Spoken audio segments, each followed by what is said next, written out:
છોટાઉદેપુર ખાતે યોજાયેલી પ્રેસ કોન્ફરન્સમાં આદિવાસી નેતા સુખરામ રાઠવાએ નીટ અને ટેટ સહિતની ભરતી પરીક્ષાઓમાં થયેલા કથિત પેપર લીક મુદ્દે રાજ્ય સરકાર પર આકરા પ્રહાર કર્યા છે। તેમણે જણાવ્યું છે કે વારંવાર થતા પેપર લીકના કારણે લાખો યુવાનોના ભવિષ્ય સાથે ચેડા થઈ રહ્યા છે। મહેનતુ ઉમેદવારોમાં ભારે નિરાશા ફેલાઈ છે। સુખરામ રાઠવાએ સરકાર પાસે પેપર લીક કૌભાંડને નિષ્પક્ષ અને પારદર્શક કરવાની માંગ કરી છે। સાથે દોષિતો સામે કડક કાનૂની કાર્યવાહી કરવા અને પરીક્ષા પ્રણાલીને વધુ સુરક્ષિત તથા વિશ્વસનીય બનાવવા માટે અસરકારક પગલાં ભરવાની અપીલ કરી છે।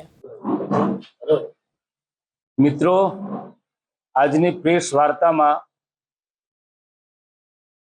ભારતનું ભાવિ યુવાન છોકરાઓ જે અભ્યાસ કરે છે વિવિધ લાઈનમાં અને એના ભાવિ ઉપર જે નુકસાન થવાના એંધાણ થઈ રહ્યું છે। દેશમાં અલગ અલગ રાજ્યોમાં નીટની પરીક્ષા હોય કે ટેટની પરીક્ષા હોય, પેપરો લીકેજ થાય છે, પણ લીક કરનારા સામે કોઈ પગલા લેવાતા નથી। આખરે આ દેશના યુવાનો બધા ભેગા થઈને સરકારની સામે મોરચો માંડ્યો છે। એના તરફેણમાં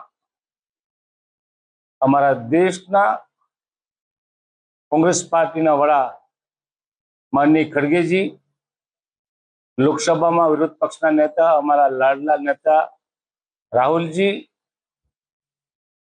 આખું એઆઈસીસી એટલે ઓલ ઇન્ડિયા કોંગ્રેસ કમિટી છોકરાઓની તરફેણમાં જ્યારે કદમ ઉઠાવ્યો છે ને ગઈકાલે જે રીતના બનાવ દિલ્હીમાં થયો, છોકરાઓને બેરહમી પૂર્વક માર માર્યો, છોકરીઓને પણ માર માર્યો છે।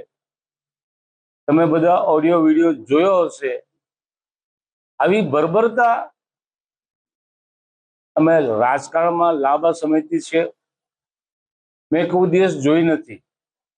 આ પહેલી જ વખત આટલી બર્બરતાપૂર્વક આપણું જે યુવા ધન છે, આપણી ભાવિ પેઢી છે, એ ભાવિ પેઢીને બેરહમી પૂર્વક પોલીસ ખાતું અને પોલીસ ખાતાની સાથે સાથે સાદા ડ્રેસની અંદર ચર્ચા જે રીતના થઈ રહી છે તે રીતના આરએસએસના કેટલાક માણસો જે દેશનું વાતાવરણ ડહોળવા માટે, તોફાનો કરવા માટે અંદર ઘૂસી જઈને એમણે પણ માર માર્યો છે। ત્યારે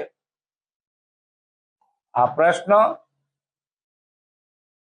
વિદ્યાર્થીઓનો ભાવિનો છે। દેશની બંધારણીય જે સત્તાઓ છે એ સત્તાઓ ઉપર આ સરકાર ધીમે ધીમે પોતાની કૂટનીતિથી પોતાને હસ્તગત કરવા તરફ જઈ રહી છે। એની સામે પણ મોરચો મંડાયો છે। ત્યારે અમારી વડી કચેરીના વડા માનનીય અમિતભાઈ ચાવડા સાહેબની સીધી સૂચના હેઠળ જિલ્લા કક્ષાએ પણ આ બાબતની પ્રેસ વાર્તા થાય, ચર્ચા થાય ને યુવાનોને ભેગા કરી એનો વિરોધ થાય, એટલા માટે જ અહીંયા ભેગા થયા છે। સોશિયલ મીડિયામાં જે ચાલી રહ્યું છે તેને જોતા આપણો જિલ્લો છોટાઉદેપુર જિલ્લો કાં બાકાત રહે, અને એને માટે જ આપણે બધા ભેગા થયા છે। અમારા પ્રમુખશ્રી પણ સાથે છે, શશીભાઈ, અમારા સૌના સંયોજક માનનીય પ્રોફેસર અર્જુનભાઈ રાઠવા સાહેબ પણ છે, છોટાઉદેપુર તાલુકા કોંગ્રેસ સમિતિના પ્રમુખ શ્રી નરસિંહભાઈ છે, પાઈજેતપુર તાલુકા કોંગ્રેસ સમિતિના પ્રમુખ શ્રી કાજલભાઈ છે, કવાંટ તાલુકા કોંગ્રેસ સમિતિના પ્રમુખ શ્રી નંદુભાઈ અહીંયા હાજર છે, છોટાઉદેપુર શહેર પ્રમુખ મિસ્ટર રલિયા પણ અમારી સાથે છે, પૂર્વ તાલુકા પંચાયતના પ્રમુખ કિશોરભાઈ પણ અમારી સાથે છે।